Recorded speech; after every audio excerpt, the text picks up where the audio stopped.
Il y a beaucoup de personnes, quand vous marchez dans votre vie chrétienne, vous avez un souvenir de ce qu'on vous a fait. On vous a terriblement méprisé. Du coup, tu dis, moi, je servirai plus Dieu. Pourquoi on t'a fait du mal? Ne pense plus comme ça. C'est un obstacle à ta destinée.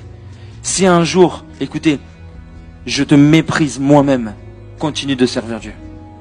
Si un jour je crois pas en toi, crois en toi. Dieu croit en toi. Et va de l'avant. Mais ne laisse pas les ressentiments anéantir ta vie. Tu dois aujourd'hui te convaincre de qui tu es. Parce que moi, je vais vous dire une chose. Ça a été le truc le plus dur dans ma vie chrétienne. Avoir des ressentiments de tout ce qu'on m'avait dit, de tout ce qu'on avait dit de moi, de tout ce qu'on avait dit de moi. En fait, j'étais un puissant orgueilleux. J'aurais voulu qu'on m'honore et ça aurait détruit mon appel. Si tu sers Dieu par les honneurs, ça détruit ton appel. Sers Dieu par la méprise. Sers Dieu dans la méprise. Parce que le plan de Dieu, il est combattu par une méprise des hommes. La volonté de Dieu, elle est toujours combattue.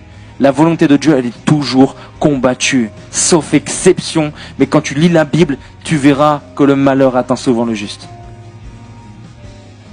La vie chrétienne, elle est dure. Un chrétien, il peut perdre un enfant. Un chrétien, il peut tomber malade. Un chrétien, il peut prêcher, il n'y a personne qui est venu à la conférence. Un chrétien, il peut prier pour un malade, le malade, il n'est pas guéri. Un chrétien, il peut passer par une tumeur. Un chrétien peut passer par un cancer. Un chrétien peut passer par un divorce.